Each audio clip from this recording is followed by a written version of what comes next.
Осындай қатпарлы қамырды дүкеннен сатып алмай, қатпарлы қытырлақ самса жасайтын боламыз.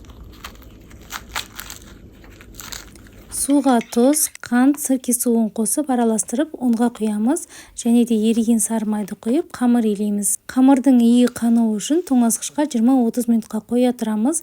Кейін қамырды екіге бөліп, оны жұқалап жайып аламыз. Қамырдың бетіне еріген сары майды жағамыз. Екінші қамырды бірінші қамырдың үстінен қойып, оның да үстінен май жағып шығамыз. Қамырдың шетінен бастап, осылай видеода көрсеткендей етіп орап шығамыз. Дайын болған қамырды қайтадан 1 сағатқа тоңазғышқа қоямыз. Мен көбіне самсаның қамырын кешке жасап, ертесінде самса жасайтын боламын. Қамырды 40 граммнан бөліп алып, жұқалап жайып аламыз. Салмасына тартылған ет, пияз, картоп, тұз, дәмдеуіштерді салдым. Самсаның формасын қалауыңша жасап алсаңыз болады. Самсаның бетіне бір жұмыртқаны жарып, жағып шығамыз. Үстінен күнжіт сеуіп, қызып тұрған пеште 200 градуста 25-30 минут арасында пісіріп аласыз. Пайдалы парақшама тіркеліп алыңыз.